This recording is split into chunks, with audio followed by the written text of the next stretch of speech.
Imagine facing your darkest hour and finding unbreakable peace. That's exactly what Jesus did when everything collapsed around him. Abandoned, tortured, dying, yet he spoke words of forgiveness and hope. What was his secret? How did he remain strong when giants of faith would have shattered? Tonight, we're diving into Jesus' own teachings about resilience that most people never discover. These aren't Sunday school lessons. They're battle-tested strategies he used when facing humanity's greatest trials. From Gethsemane's agony to Calvary's victory, Jesus revealed a three-part formula for strength that can transform your toughest moments into your greatest triumphs. Are you ready to discover the divine secrets that made Jesus undefeatable? Your breakthrough in resilience starts now. Jesus sat on the mountainside, looking at the faces before him. He had been teaching about life, about choices, about what really matters. Now he wanted to show them something that would stick in their minds forever. So he told them a story that would change how they saw everything. There were two men, Jesus said, and both of them decided to build houses. The first man was smart. He looked around, found solid rock, and dug deep until his foundation was secure. It was hard work. He had to use tools to break through the hard surface. He had to clear away dirt and debris. He had to make sure every corner of his foundation was level and strong. But he knew it was worth it. The second man wanted things easy. He saw some nice flat sand by the shore and thought, "Perfect, this will be so much faster." He built his house right there on the soft ground. Then Jesus described what happened next.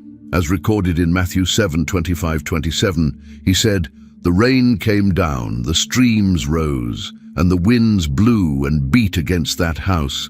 Yet it did not fall, because it had its foundation on the rock. But everyone who hears these words of mine and does not put them into practice is like a foolish man who built his house on sand.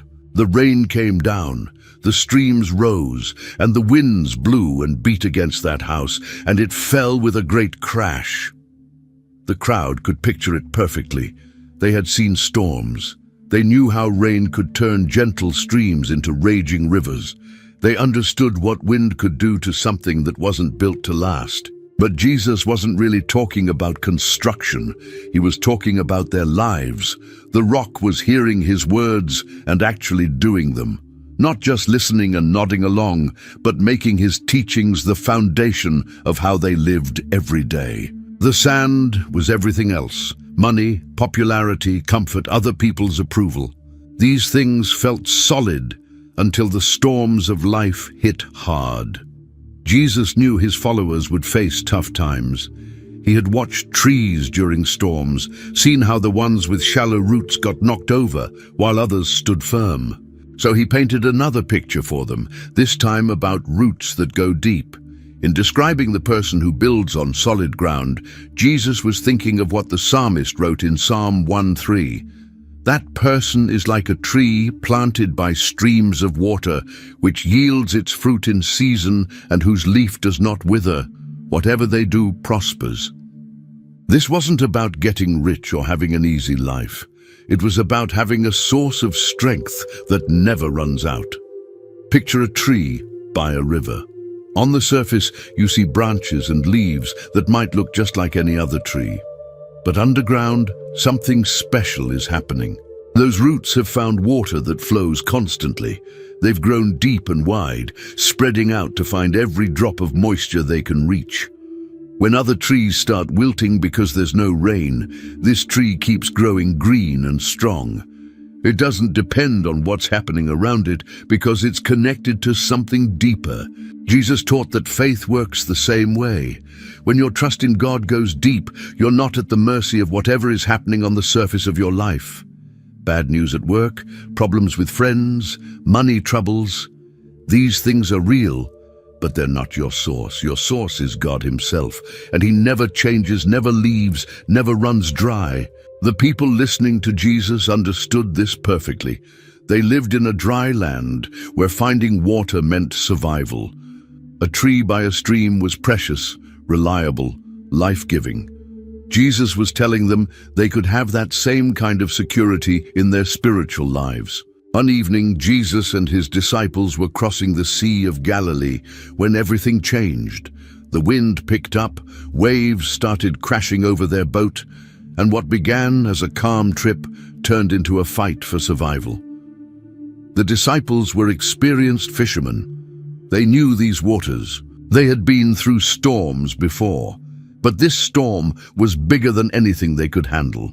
The boat was filling with water faster than they could bail it out. The wind was howling so loud they could barely hear each other shout. Lightning was flashing across the dark sky.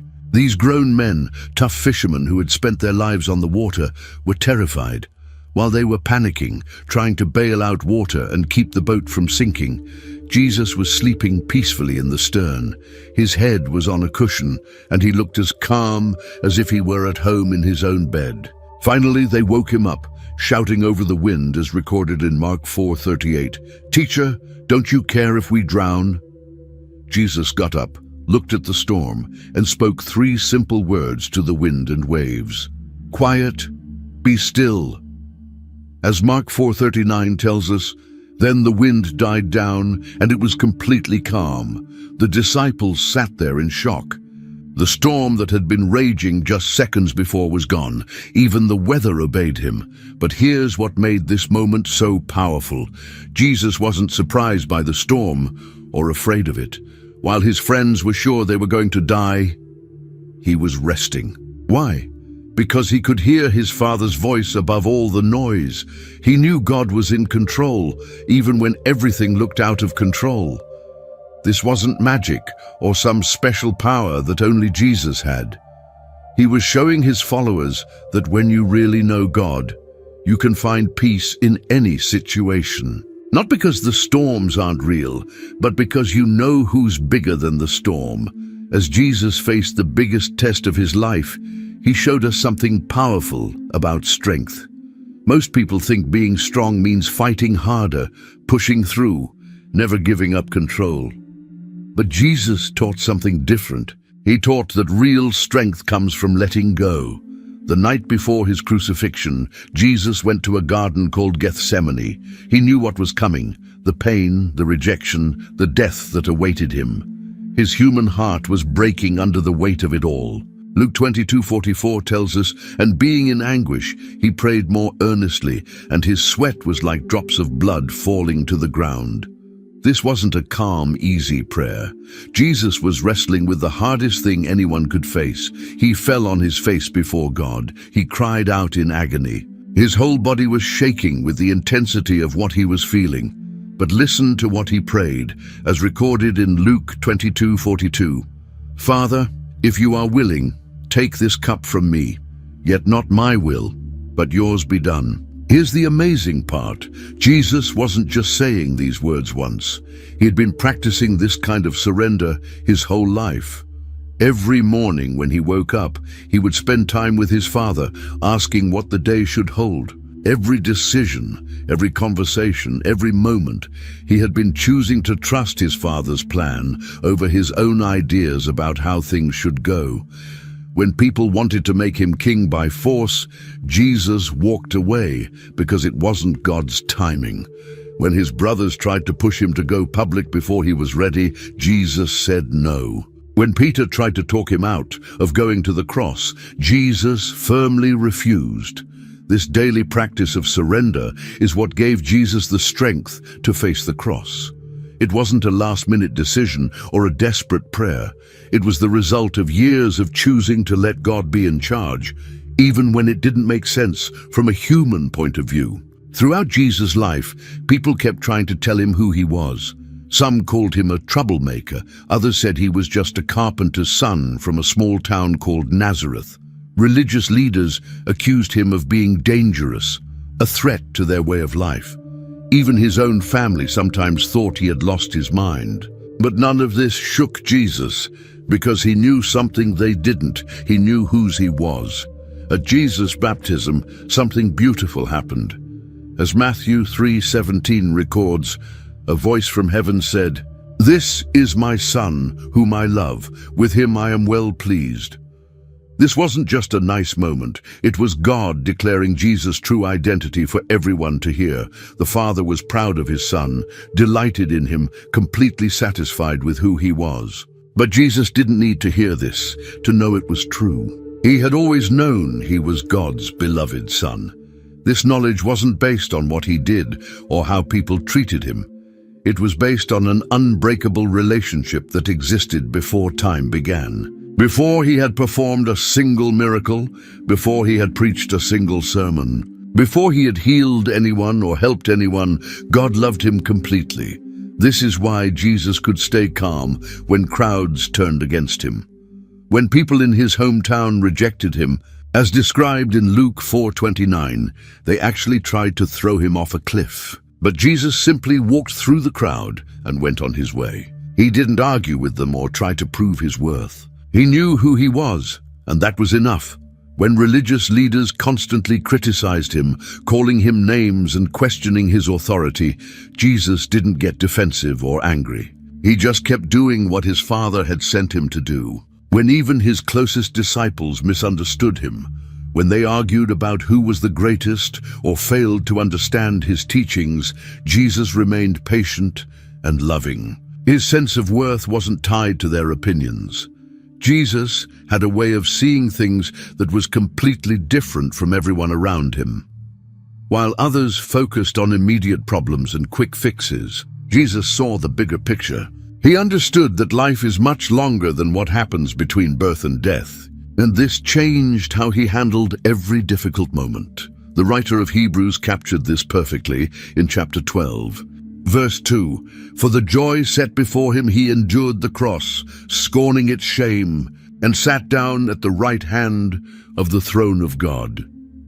Think about this. Jesus was able to endure the worst suffering imaginable because he could see what was coming after it. This wasn't wishful thinking or trying to ignore reality. Jesus knew exactly how much the cross would hurt. He understood the shame, the humiliation, the physical agony, the spiritual separation from his Father that was coming. He knew that people would spit on him, mock him, strip him naked, and hang him up to die like a common criminal. But he also knew something else. He knew that this temporary suffering would lead to eternal victory for everyone who would ever believe in him. When Jesus was arrested in the garden, when the soldiers came with swords and clubs to take him away, he could have called down angels to rescue him. He had that power. In fact, he told Peter in Matthew 26:53, "Do you think I cannot call on my Father, and he will at once put at my disposal more than 12 legions of angels?" That's over 72,000 angels, each one capable of destroying entire armies. But he chose to stay because he could see the millions of people throughout history who would find life through his death. He saw the joy, the peace, the hope, the freedom that would come from his sacrifice. He saw families reunited, broken hearts healed, addicts set free, prisoners of guilt and shame walking in freedom. This eternal perspective didn't make the pain go away, but it made the pain worth it. When everything in Jesus' life seemed to contradict God's goodness, he held on to something stronger than circumstances. He held on to what he knew about his Father's heart. This wasn't blind faith or wishful thinking. It was deep knowledge of who God really is, no matter what things looked like on the surface. Think about the moment when Jesus was hanging on the cross. From a human perspective, it looked like God had abandoned him. The sky turned dark in the middle of the day. Jesus was in agony, bleeding, struggling to breathe. The people he had come to save were laughing at him and making fun of him. Evil seemed to be winning. But even then, Jesus trusted what he knew about his Father's character. Earlier in his ministry, Jesus had taught people about God's unchanging nature. He reminded them of what Scripture had always declared about God, that he is love. As stated in 1 John 4:8, "Whoever does not love does not know God, because God is love." This wasn't just a nice sentiment or a feel-good saying. It was the foundation of everything Jesus believed. Jesus also knew that God keeps his promises even when it looks impossible, even when it looked like every promise was being broken. Jesus remembered what God had said throughout history. He trusted what is written in Romans 8:28, and we know that in all things God works for the good of those who love him, who have been called according to his purpose. The word all in that verse includes even the worst moments. It includes betrayal, rejection, pain, loss, and death. Jesus understood that God's love doesn't stop working just because life gets hard. His faithfulness doesn't disappear when we can't see it. His goodness doesn't depend on our circumstances looking good. This is what gave Jesus strength when nothing made sense. He wasn't holding on to hope that things would get better in the moment. He was holding on to the truth that God's character never changes. And if God is who he says he is, then even the darkest moments are part of a story that will end in victory. On the night Jesus was betrayed, he did something that seems impossible to understand. Knowing that within hours he would be arrested, tortured, and killed, Jesus sat down with his disciples for what would be their last meal together. And in that moment, surrounded by the knowledge of what was coming, he gave thanks. Matthew 26:26-27 records this moment. While they were eating, Jesus took bread, and when he had given thanks, he broke it and gave it to his disciples, saying, "Take and eat. This is my body." Then he took a cup, and when he had given thanks, he offered it to them, saying, "Drink from it, all of you." Notice what Jesus did twice in those verses. He gave thanks. This wasn't a quick prayer or a religious ritual that he rushed through. In the original Greek, the word used here means to express gratitude from the heart, to really feel thankful for what you have. Jesus was genuinely grateful, even knowing what lay ahead. How is this possible? How can someone give thanks when betrayal and death are just hours away? Jesus understood something that most people miss. God's presence and love don't disappear just because life gets dark. Even in the worst moments, there are still things to be grateful for. That night, Jesus was grateful for his disciples, even though he knew that one would betray him and the others would run away when things got scary. He was grateful for the 3 years they had spent together, walking the dusty roads of Palestine, sharing meals, teaching crowds, performing miracles. He was grateful for the time they had shared together, the lessons they had learned, the love they had experienced. He was grateful for the opportunity to show the world what God's love looks like. He was grateful that his sacrifice would make salvation possible for everyone who would ever believe. He was grateful that death would not have the final word, that resurrection was coming. This wasn't denial of reality. Jesus knew exactly what was coming. He wasn't pretending that everything was fine or trying to talk himself into feeling better. But he also knew that gratitude has power. When you focus on what you're grateful for, it doesn't make problems disappear, but it does change how those problems affect you. It shifts your attention from what's going wrong to what God is still doing right, even in the darkness.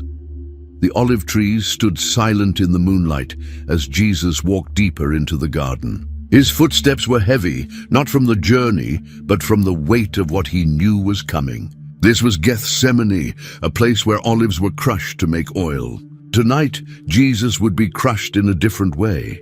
He had brought Peter, James, and John with him, the 3 who had seen him transfigured on the mountain. But now, they would see him in his deepest agony. As they walked, Jesus began to feel something he had never experienced before. A crushing weight that made his soul feel like it was being torn apart. Mark 14:33-34 tells us, "He began to be deeply distressed and troubled. 'My soul is overwhelmed with sorrow to the point of death,' he said to them. 'Stay here and keep watch.' Jesus went a little farther and fell to the ground. This wasn't a gentle kneeling. He collapsed under the pressure of what was ahead. The perfect Son of God, who had never sinned, was about to take on the sins of the entire world. Every lie, every murder, every betrayal, every act of hatred, it would all be placed on him. The thought of being separated from his Father, even for a moment, was more than his human heart could bear. In his agony, Jesus prayed the most honest prayer ever recorded. Luke 22:42 gives us his exact words, "Father, if you are willing, take this cup from me. Yet not my will, but yours be done." This wasn't a casual request. The word cup here represented all the wrath of God against sin. Jesus was asking if there was any other way to save humanity without him having to drink that cup of judgment. But here's where we see the ultimate act of strength. Even in his deepest pain, even when his human nature wanted to find another way, Jesus chose surrender. He placed his Father's will above his own desires. This wasn't weakness. It was the strongest thing anyone has ever done. True power isn't about forcing your way through life. It's about trusting God's plan, even when it costs you everything. Luke 22:43-44 shows us just how intense this moment was. An angel from heaven appeared to him and strengthened him. And being in anguish, he prayed more earnestly, and his sweat was like drops of blood falling to the ground. Medical experts tell us this condition is called hematidrosis, where extreme stress causes blood vessels to break and blood to mix with sweat. Jesus was literally bleeding from the emotional pressure, yet through it all, he kept choosing surrender. 3 times he prayed the same prayer, and 3 times he came back to the same conclusion: God's will must come first. When the soldiers arrived to arrest him, Jesus was ready. The battle had already been won in the garden through surrender. As the Roman soldiers drove the nails through Jesus' hands and feet, something remarkable was happening. Instead of letting the pain destroy him, Jesus was transforming it into the very thing that would save the world. Each drop of blood wasn't wasted. It was the price being paid for humanity's freedom. The cross wasn't an accident or a tragedy that got out of control. It was the most purposeful moment in history. Isaiah 53:10 had prophesied centuries earlier, yet it was the Lord's will to crush him and cause him to suffer. And though the Lord makes his life an offering for sin, he will see his offspring and prolong his days. And the will of the Lord will prosper in his hand. Every lash of the whip had purpose. It was for our healing. Every thorn that pierced his head had meaning. It was breaking the curse. Every moment of shame he endured was washing away our guilt. Jesus didn't just endure suffering. He used it as the raw material for redemption. This is what made Jesus different from anyone else who has ever suffered. Most people ask, why me? When pain comes, but Jesus knew exactly why he was suffering, and that knowledge transformed everything. He wasn't a victim of circumstances. He was a willing participant in God's rescue plan for humanity. Even while hanging on the cross, Jesus was turning pain into purpose. When he said in John 19:28, "I am thirsty," it wasn't just because his body was dehydrated. John tells us this happened so that Scripture would be fulfilled. Jesus was making sure that every prophecy about the Messiah was completed, even in his suffering. When Jesus cried out in Matthew 27:46, my God, why have you forsaken me?" He was quoting Psalm 22:1. This wasn't despair, it was fulfillment. He was showing everyone that even this moment of separation from the Father had been foretold and had purpose. The greatest example of pain becoming purpose came in Jesus' final words. Luke 23:46 records, "Father, into your hands I commit my spirit." Jesus didn't die as a defeated victim. He died as someone who had accomplished exactly what he came to do. His pain had purchased something beautiful, forgiveness for everyone who would believe. Everything about Jesus' life seemed backwards to the people watching. Kings are supposed to live in palaces, but Jesus was born in a stable. Leaders are supposed to have armies, but Jesus walked everywhere and owned nothing. Powerful people demand to be served, but Jesus spent his time serving others. This upside-down way of living reached its peak at the cross. Romans 1:16 tells us that the gospel is the power of God that brings salvation to everyone who believes. But to most people, the cross looked like the ultimate defeat. A man hanging naked and bleeding didn't look powerful. He looked helpless. Yet this apparent weakness was actually the greatest display of strength the world has ever seen. Paul understood this when he wrote in 1 Corinthians 1:25, "For the foolishness of God is wiser than human wisdom, and the weakness of God is stronger than human strength." Jesus could have come down from the cross. The religious leaders mocked him in Matthew 27:42, saying, "He saved others, but he can't save himself. He's the King of Israel. Let him come down now from the cross, and we will believe in him." What they didn't understand was that staying on the cross took far more strength than coming downward. Have this principle of weakness becoming strength. Yeah, it didn't start at the cross. It was woven throughout Jesus' entire ministry. When he washed his disciples' feet in John 13, he was showing them that true greatness comes through serving others. When he let children come to him while others tried to send them away, he was demonstrating that humility gives you access to the kingdom of heaven.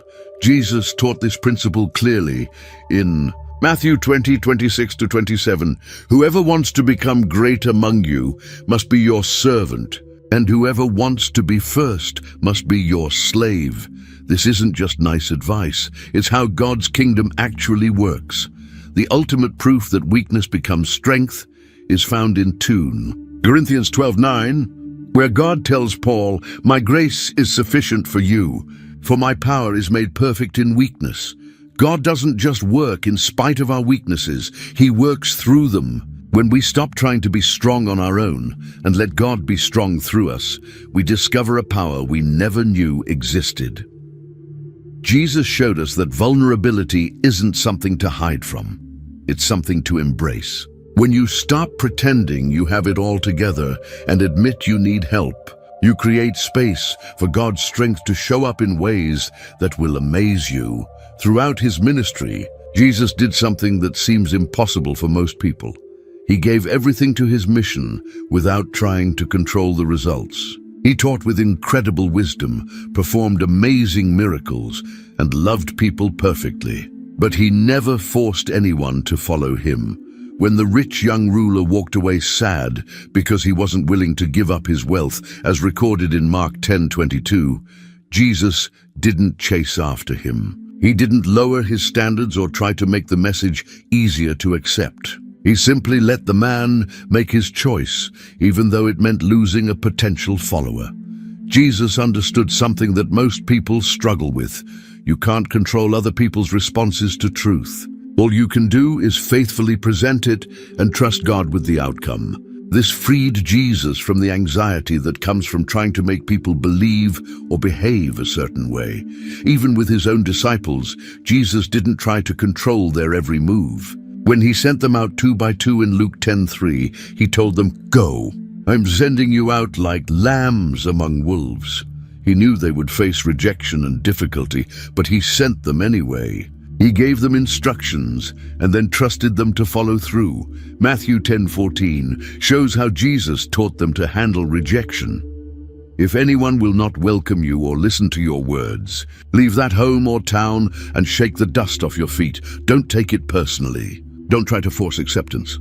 Just move on to the next place where people might be ready to hear." This principle of releasing control extended to the biggest moments of Jesus' life. When Judas decided to betray him, Jesus didn't try to stop him. In John 13:27, after giving Judas the piece of bread, Jesus actually said, "What you are about to do quickly."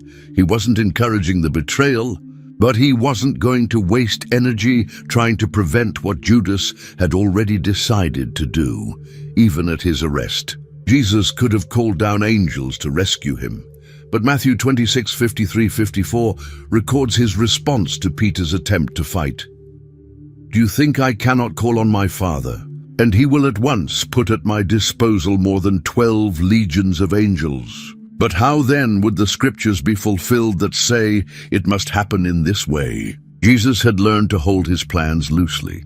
He was completely committed to his mission, but completely surrendered about the methods and timing. This gave him a peace that amazed everyone around him, especially in crisis moments.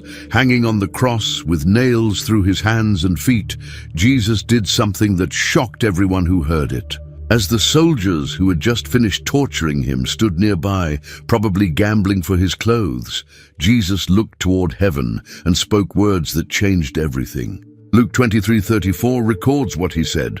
"Father, forgive them, for they do not know what they are doing." This wasn't a quiet whisper. It was loud enough for people to hear. And it wasn't just for show. Jesus was genuinely releasing the people who had hurt him from any debt they owed him, the soldiers who had whipped him, the crowds who had mocked him, the religious leaders who had plotted against him. He was setting them all free. But here's what most people miss. Forgiveness didn't just free the people who had wronged Jesus. It freed Jesus himself. Bitterness is like a poison that hurts the person carrying it more than anyone else. By forgiving immediately, Jesus refused to let hatred take root in his heart. This wasn't the first time Jesus had taught about forgiveness. In Matthew 6:14-15, he had made it clear how important this principle was. "For if you forgive other people when they sin against you, your heavenly Father will also forgive you. But if you do not forgive others their sins, your Father will not forgive your sins." Jesus understood that forgiveness is not about the other person deserving it. It's about refusing to let their actions control your heart. When you hold on to anger and resentment, you're giving the person who hurt you power over your emotions, your peace, and your future. Even before the crucifixion, Jesus had been teaching his followers about the power of forgiveness. In Matthew 18:21-22, when Peter asked if forgiving someone 7 times was enough, Jesus answered, not 7 times, but 77 times. He wasn't giving a mathematical formula. He was saying forgiveness should be unlimited. The thief hanging next to Jesus experienced this forgiveness firsthand. When he defended Jesus and asked to be remembered in his kingdom, Jesus immediately responded in Luke 23:43, "Truly I tell you, today you will be with me in paradise." No long probation period, no list of good works to complete. Instant forgiveness for a man who had lived a life of crime. This is the freedom that forgiveness brings. It breaks the chains that connect you to past hurts. It doesn't mean the wrong thing didn't happen, or that there shouldn't be consequences. But it means you're not going to let what happened to you yesterday destroy your peace today. For 30 years, Jesus lived in complete obscurity. The Son of God, the hope of the world, the promised Messiah, and nobody knew who he was. He worked in his father Joseph's carpenter shop, building tables and fixing plows, while the world desperately needed salvation. To human thinking, this was a terrible waste of time. But Jesus understood something about timing that most people never learn. God's schedule is always perfect, even when it doesn't make sense to us. When Jesus finally began his public ministry, everything happened exactly when it was supposed to. Luke 3:23 tells us, "Now Jesus himself was about 30 years old when he began his ministry."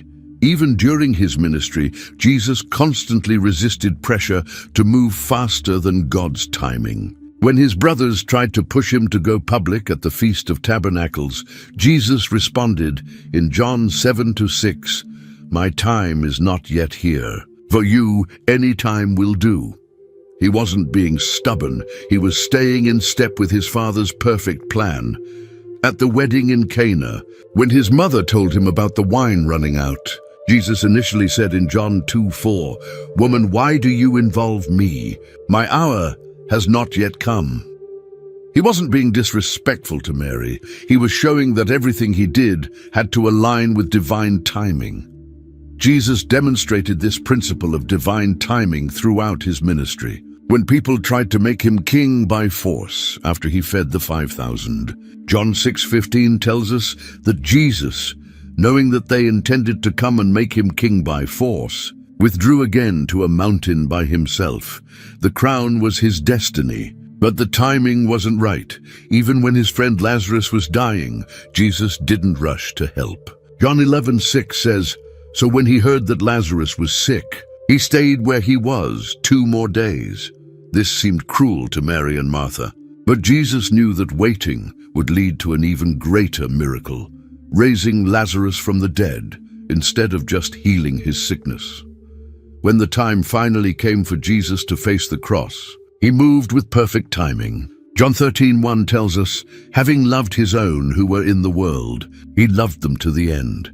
Everything happened exactly when it was supposed to, not a moment too early or too late. This trust in God's timing gave Jesus incredible peace. He never seemed rushed or stressed about missing opportunities. He knew that if something was supposed to happen, God would make sure the timing was right. And if the timing wasn't right, then it wasn't the right thing to do yet. While crowds followed Jesus everywhere, pressing in to hear his teaching and receive his healing, he regularly did something that seemed counterproductive. He left them all behind and went away by himself. Mark 1:35 gives us a glimpse into this pattern. Very early in the morning, while it was still dark, Jesus got up, left the house, and went off to a solitary place, where he prayed. This wasn't just a nice religious habit. For Jesus, these times alone with his Father were as essential as breathing. They were where he recharged his spiritual strength and received direction for what came next. Luke 5:16 tells us, but Jesus often withdrew to lonely places and prayed. After one particularly intense day of ministry, when Jesus had fed 5,000 people with just a few loaves and fish, Matthew 14:23 shows us what he did next. After he had dismissed them, he went up on a mountainside by himself to pray. Later that night, he was there alone. Even after a miracle that should have made him feel powerful and successful, Jesus knew he needed time with his Father. These weren't short prayers squeezed into a busy schedule. Luke 6:12 tells us about one especially significant time. One of those days, Jesus went out to a mountainside to pray and spent the night praying to God. This all-night prayer session happened right before he chose his 12 disciples. The biggest decisions required the longest times in prayer. Jesus understood that strength doesn't come from being around people all the time. Sometimes you need to get away from all the noise and voices and opinions to hear what God is saying to your heart. In these quiet moments, away from the crowds and even his closest friends, Jesus found the peace and power he needed to keep going. Mark 6:31 shows us that Jesus even taught his disciples this principle. Then, because so many people were coming and going that they did not even have a chance to eat, he said to them, "Come with me by yourselves to a quiet place and get some rest." Rest wasn't selfish, it was necessary. Even on the night before his crucifixion, when everything was falling apart and his disciples were failing him, Jesus went to his familiar place of prayer. Luke 22:39 tells us, Jesus went out as usual to the Mount of Olives, and his disciples followed him. This was his regular spot for meeting with God. In these moments of solitude, Jesus wasn't running away from his responsibilities. He was preparing for them. He was connecting with the source of all strength so that when the crowds came back, when the challenges arose, when the pressure mounted, he would have what he needed to keep serving with love. As Jesus carried his cross through the streets of Jerusalem, his body finally reached its limit. The beating he had endured, the crown of thorns, the sleepless night, and the loss of blood had taken their toll. He stumbled and fell under the weight of the wooden beam that would soon hold his broken body. At that moment, the Roman soldiers did something that revealed a profound truth about strength. Mark 15:21 tells us, a certain man from Cyrene, Simon, the father of Alexander and Rufus, was passing by on his way in from the country, and they forced him to carry the cross. They made Simon help Jesus carry the load. Here's what's amazing about this moment. Jesus let him do it. The Son of God, who had the power to call down legions of angels, who had walked on water and raised the dead, allowed a stranger to carry his cross. He didn't insist on doing it alone. He didn't see accepting help as a sign of weakness. This wasn't the first time Jesus had received help from others. Throughout his ministry, Luke 8:1-3 tells us that many women, including Mary Magdalene, Joanna the wife of Chuza, Susanna and many others, provided for his needs out of their own resources. Jesus didn't see this as charity or as something to be embarrassed about. He gracefully received their support. When Jesus was exhausted and thirsty, he didn't hesitate to ask the Samaritan woman at the well for a drink of water. John 4:7 records his simple request, "Will you give me a drink?" He could have miraculously produced water, but instead, he chose to depend on another person's kindness. Even in choosing his disciples, Jesus showed the wisdom of not trying to do everything alone. He could have accomplished his mission by himself, but Mark 3:14 tells us he appointed 12 that they might be with him and that he might send them out to preach. He multiplied his impact by sharing the work. Jesus taught this principle clearly to his followers. In Luke 10:1, the Lord appointed 72 others and sent them 2 by 2 ahead of him to every town and place where he was about to go. Notice that he sent them in pairs, not alone. Even his disciples needed support from each other. When Jesus taught his disciples to pray, he included the request in Matthew 6:11, "Give us today our daily bread." He didn't teach them to say, "Give me my daily bread." From the beginning, he was showing them that life is meant to be lived in community, with people helping each other. The cross that Simon carried wasn't just a piece of wood. It was a symbol of the truth that none of us are meant to carry our burdens alone. True strength isn't about never needing help. It's about being wise enough to accept help when it's offered and humble enough to ask for it when it's needed. When the soldiers came to arrest Jesus in the garden, Peter drew his sword and cut off the ear of the high priest's servant. It was exactly what anyone would expect. Violence met with violence, hatred answered with hatred. But Jesus did something that changed everything. John 18:10-11 tells us what happened next. Then Simon Peter, who had a sword, drew it and struck the high priest's servant, cutting off his right ear. The servant's name was Malchus. Jesus commanded Peter, "Put your sword away. Shall I not drink the cup the Father has given me?" But Jesus didn't stop there. Luke 22:51 shows us the rest of the story. But Jesus answered, "No more of this." And he touched the man's ear and healed him. Think about this moment. Jesus was being arrested by people who wanted to kill him. His friend had just tried to defend him, and instead of letting the violence continue, Jesus healed the very person who had come to take him away. This wasn't weakness. This was the most powerful thing Jesus could have done. Love has a way of disarming people that violence never can. When you respond to hatred with love, you're fighting with a weapon that your enemies don't know how to defend against. Jesus had taught this principle throughout his ministry. In Matthew 5:44, he had said something that sounded impossible. "But I tell you, love your enemies and pray for those who persecute you." Most people thought this was just nice religious talk. But Jesus was about to prove it was the most practical advice anyone could follow. When they nailed Jesus to the cross, surrounded by people who were mocking him and celebrating his death, he could have called down fire from heaven. He could have cursed them or threatened them with judgment. Instead, he did something that left them speechless. He prayed for them. The love Jesus showed wasn't just kindness or good feelings. It was a deliberate choice to break the cycle of revenge that had been going on since the beginning of human history. Someone had to be strong enough to say, "This stops here. I won't pay back evil with evil." Romans 12:20-21 captures this perfectly. On the contrary, if your enemy is hungry, feed him. If he is thirsty, give him something to drink. In doing this, you will heap burning coals on his head. Do not be overcome by evil, but overcome evil with good. Love doesn't make you a pushover. It makes you unstoppable because it's the one force that can actually change people's hearts. Even the Roman centurion who supervised Jesus' crucifixion was affected by this love. Mark 15:39 tells us, "And when the centurion who stood there in front of Jesus saw how he died, he said, 'Surely this man was the Son of God.'" The very person who had been carrying out Jesus' execution became a believer because of how Jesus died. From the very beginning of his ministry, Jesus made a choice that revealed something important about strength. He didn't try to do everything alone.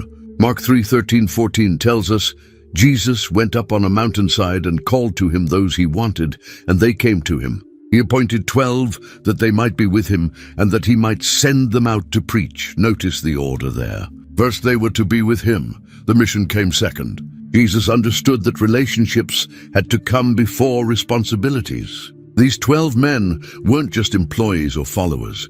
They became his family. Jesus invested in this community even when it was messy and complicated. These disciples argued with each other about who was the greatest. They misunderstood his teachings. They fell asleep when he needed them to pray. They ran away when he was arrested. Peter even denied knowing him 3 times. But Jesus never gave up on them. Luke 9:46 shows us one of their arguments.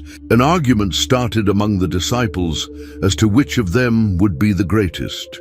Instead of firing them or finding better people, Jesus used it as a teaching moment. He knew that real community isn't about finding perfect people. It's about growing together through the imperfect times. Jesus didn't just have the 12 disciples. Luke 8:1-3 tells us about a larger community that traveled with him.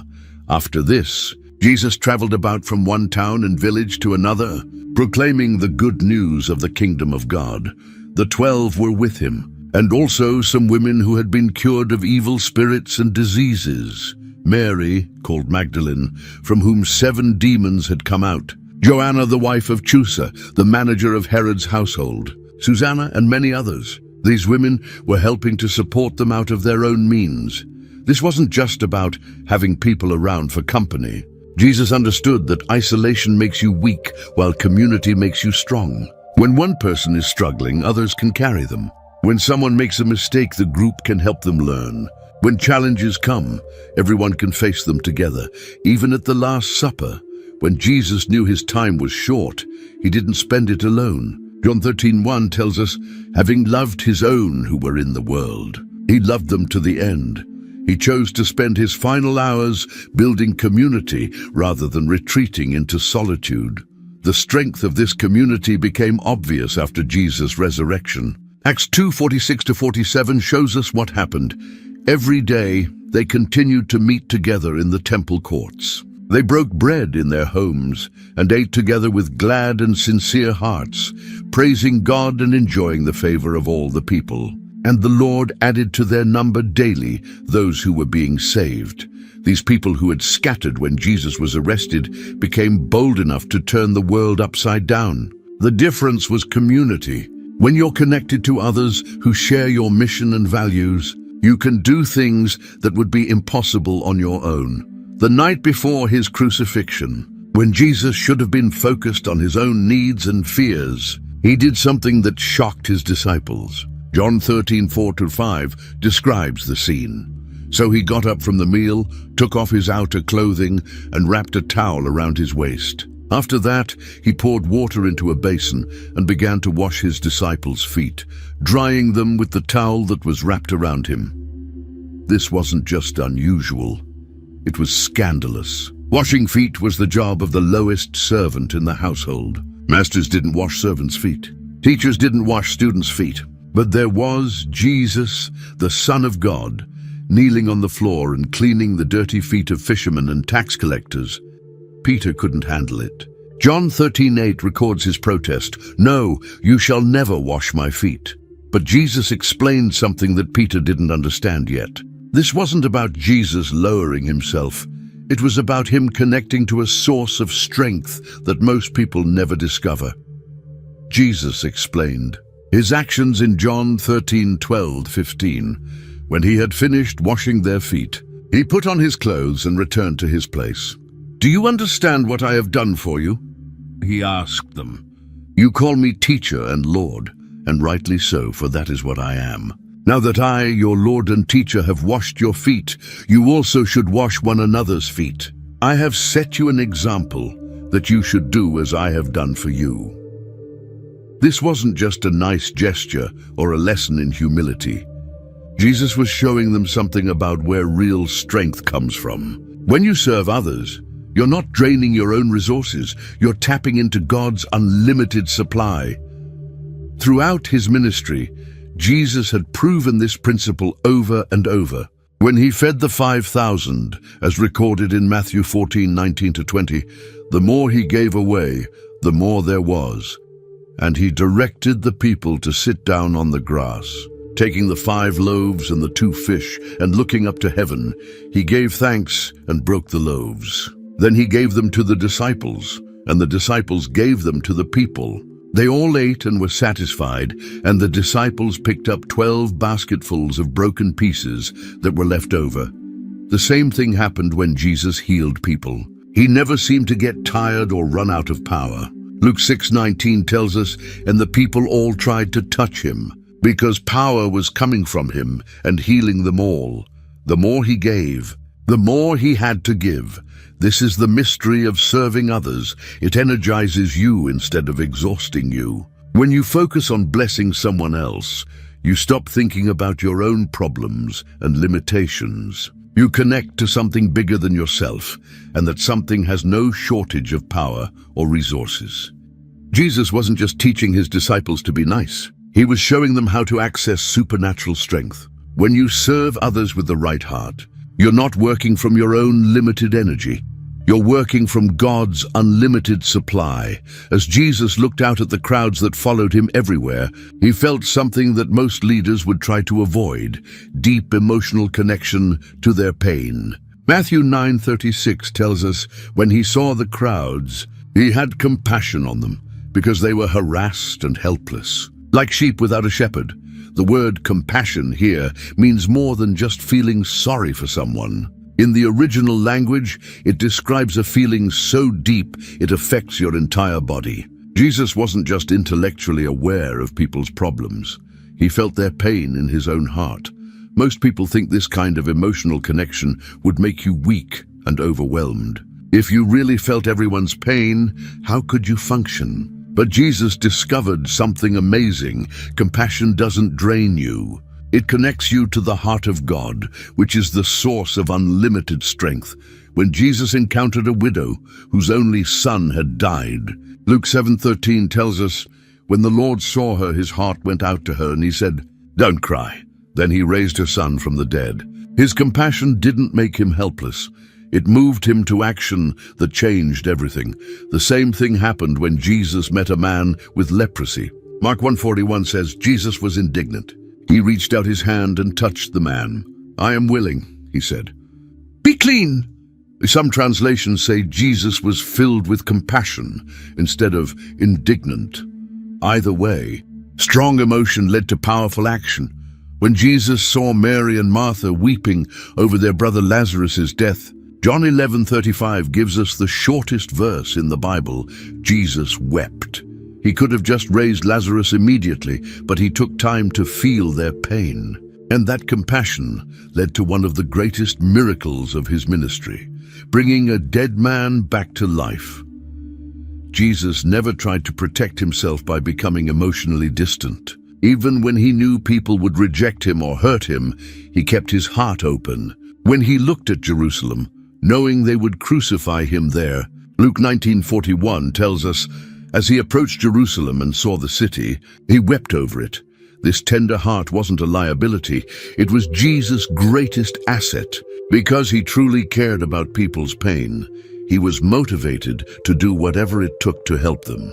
Compassion gave him the emotional fuel to keep going when ministry got difficult.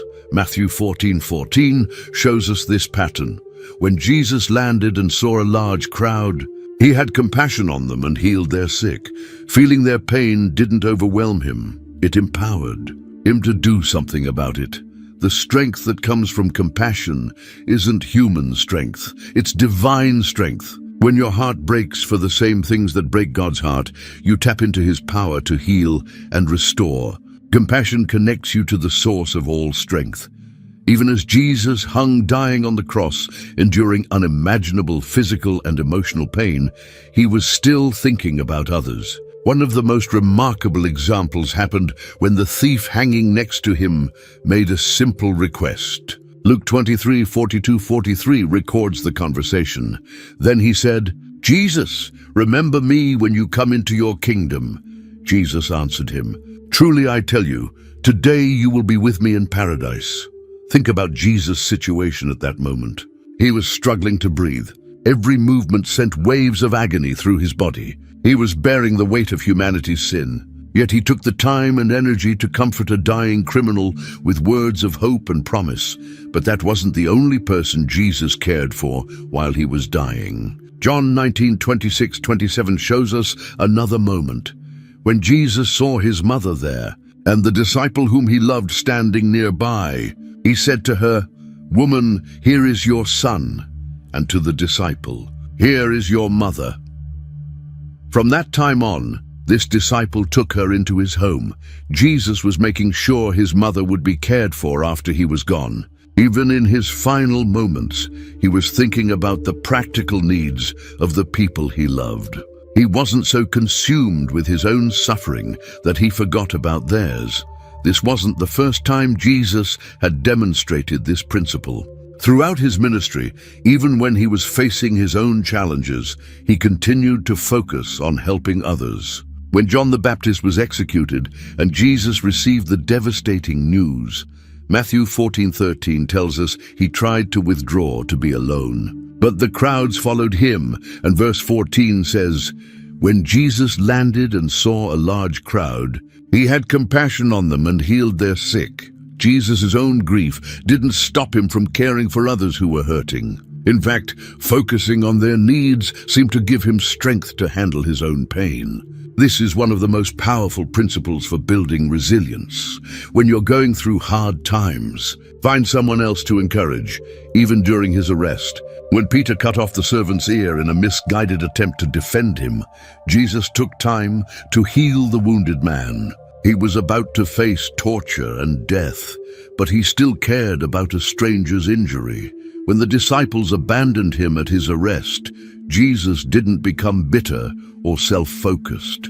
After his resurrection, one of his first priorities was restoring their confidence and calling. He knew they felt terrible about running away, so he made sure they understood they were still loved and needed. This pattern reveals something amazing about human nature. When you focus on strengthening others during your own weakness, you tap into a supernatural source of strength. It's as if God rewards your selflessness with his own power flowing through you. Building others up during your trials doesn't drain your limited resources.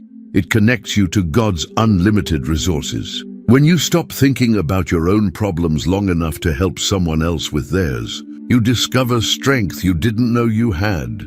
Throughout his ministry, Jesus had a remarkable ability to see potential in people that others missed completely. When he first met Simon, an impulsive fisherman who constantly said the wrong thing, Jesus saw something different. John 1:42 tells us, "And he brought him to Jesus. Jesus looked at him and said, 'You are Simon, son of John. You will be called Cephas,' which when translated is Peter." The name Peter means rock, which seemed like a joke to anyone who knew Simon. He was anything but stable. He was the one who would walk on water and then sink because of doubt. He was the one who would declare Jesus as the Son of God and then try to talk him out of going to the cross. He was the one who would promise to die for Jesus and then deny knowing him 3 times. But Jesus kept calling him Peter. Even after the denial, even after Peter had failed in the worst possible way, Jesus didn't give up on the name he had given him. John 21:15-17 shows us Jesus restoring Peter after the resurrection, asking him 3 times if he loved him, once for each denial. And then Jesus gave him a mission: feed my sheep. Jesus did this with all his disciples. He saw Thomas as more than just a doubter. He saw him as someone whose questions would lead to strong faith. He saw Matthew as more than just a crooked tax collector.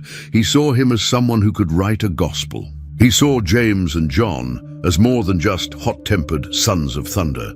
He saw them as leaders who would help build the early church. This wasn't just being nice or giving false encouragement. Jesus was calling out the potential that God had placed in each person. Mark 3:14 tells us that he appointed 12 that they might be with him and that he might send them out to preach. He saw them not just as they were, but as who they could become.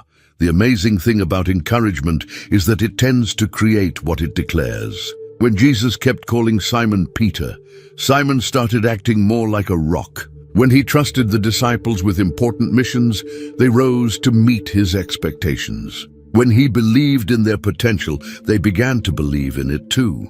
Jesus understood that words have creative power. Proverbs 18:21 says, "The tongue has the power of life and death, and those who love it will eat its fruit." When you speak life into people, you're not just making them feel good. You're actually helping to create the reality you're describing. Even when the disciples failed, Jesus found ways to encourage them. When they couldn't heal the boy with seizures in Matthew 17, Jesus didn't criticize their failure. He healed the boy himself and then privately explained what they needed to do differently. He corrected them without crushing their confidence. After Peter denied him, Jesus didn't shame him or remove him from leadership. Instead, he gave him the most important job in the early church, taking care of his followers. Jesus knew that the person who had failed the most might understand grace the most, and therefore be the best equipped to lead others. This multiplication effect of encouragement works in both directions. When you build others up, it doesn't just strengthen them, it strengthens you too. There's something about focusing on other people's potential that reminds you of your own. When you speak life into others, life flows back into you. On the night before his death, when Jesus had every reason to be focused on his own upcoming suffering, he spent time praying for something that revealed his deepest concern, the unity of his followers. John 17:20-21 records this prayer. "My prayer is not for them alone. I pray also for those who will believe in me through their message, that all of them may be one, Father, just as you are in me and I am in you. May they also be in us so that the world may believe that you have sent me." Jesus understood something that most people miss. Unity isn't just nice to have, it's essential for strength. When people work together in harmony, they can accomplish things that would be impossible for individuals working alone. But when division creeps in, everyone becomes weaker. Throughout his ministry, Jesus consistently chose connection over separation, even when it would have been easier to walk away. When his disciples argued about who was the greatest, he didn't pick sides or get frustrated with them. Instead, he used it as a teaching moment about true greatness. When Peter rebuked him for talking about going to the cross, Jesus could have written Peter off as someone who didn't understand his mission. Instead, Matthew 16:23 shows us that Jesus corrected him firmly, but didn't break the relationship. Jesus turned and said to Peter, "Get behind me, Satan. You are a stumbling block to me. You do not have in mind the concerns of God, but merely human concerns." Strong words, but notice that Jesus didn't send Peter away. He addressed the problem without destroying the connection. This is how unity is maintained. You deal with issues directly, but you don't let disagreements become permanent. Divisions, Jesus demonstrated this principle even with people who opposed him. When the Pharisees constantly tried to trap him with difficult questions, he didn't respond with personal attacks or try to embarrass them. He answered their questions honestly and kept the door open for real conversation. Luke 9:49-50 shows us another example of how Jesus handled division. "Master, we saw someone driving out demons in your name, and we tried to stop him because he is not one of us." "Do not stop him," Jesus said, "for whoever is not against you is for you." The disciples wanted to create an us versus them mentality, but Jesus refused to go along with it. Jesus knew that Satan's primary strategy is to divide and conquer. Matthew 12:25 records his words, "Every kingdom divided against itself will be ruined, and every city or household divided against itself will not stand. Unity creates strength, while division creates weakness." Even at his arrest, when Judas betrayed him with a kiss, Jesus called him friend in Matthew 26:50. He didn't let Judas's betrayal turn him bitter or vengeful. He maintained love even for someone who had chosen to become his enemy. The early church understood this principle. Acts 2:44-47 describes their unity. All the believers were together and had everything in common. They sold property and possessions to give to anyone who had need. Every day, they continued to meet together in the temple courts. They broke bread in their homes and ate together with glad and sincere hearts, praising God and enjoying the favor of all the people. This unity wasn't just beautiful, it was powerful. It created such strength that they were able to change the world in a single generation. When people choose connection over division, they tap into a power that's greater than the sum of their individual strengths.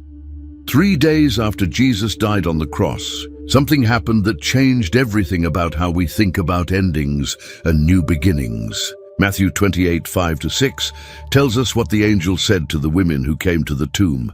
The angel said to the women, "Do not be afraid, for I know that you are looking for Jesus who was crucified. He is not here. He has risen just as he said. Come and see the place where he lay." This wasn't just a nice ending to a sad story. The resurrection was proof that no ending is really final when God is involved. What looked like the ultimate defeat, death itself, became the ultimate victory. Jesus had conquered the one thing that conquers everyone else, but the resurrection wasn't just about Jesus. It was a promise of what's available to everyone who connects with him. Romans 6:4 explains it this way: "We were therefore buried with him through baptism into death, in order that, just as Christ was raised from the dead through the glory of the Father, we too may live a new life." When Jesus appeared to his disciples after the resurrection, they were completely changed people. These were the same men who had run away when he was arrested, who had hidden behind locked doors because they were afraid of the authorities. But Acts 4:13 shows us what they became. When they saw the courage of Peter and John and realized that they were unschooled, ordinary men, they were astonished, and they took note that these men had been with Jesus. The resurrection gave them a strength they had never had before. They weren't just remembering a dead teacher. They were following a living Lord who had proven that nothing could stop him. If death couldn't defeat Jesus, then nothing could defeat them either, as long as they stayed connected to him. This resurrection power isn't just for life after death.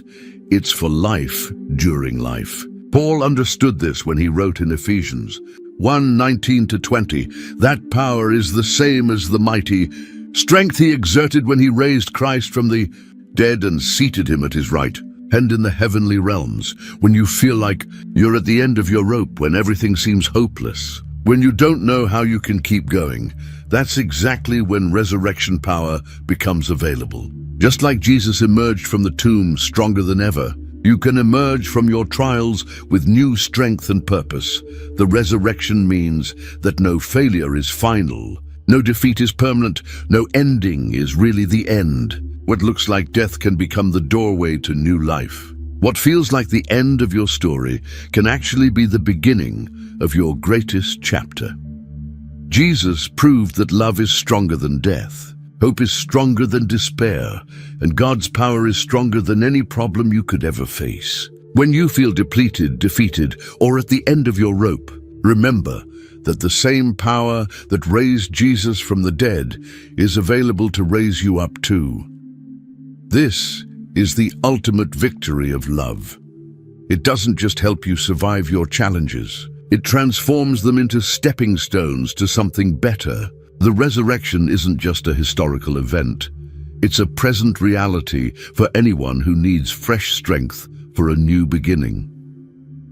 If this message spoke to your heart today, I want to ask you to do 2 things. First, hit that subscribe button and ring the notification bell so you never miss these life-changing biblical truths. Every week, we dive deep into God's Word to discover practical wisdom that can revolutionize how you live. Second, share this video with someone who needs to hear it. You probably know someone who's going through a tough time right now, someone who could use these secrets of resilience that Jesus revealed. When you share this message, you're not just sharing a video, you're sharing hope. strength, and the possibility of breakthrough. Remember, the same Jesus who conquered every storm, overcame every trial, and rose from the dead is the same Jesus who walks with you today. His secrets of resilience are your secrets now. Use them, live them, and watch how they transform not just your circumstances, but your entire approach to life's challenges.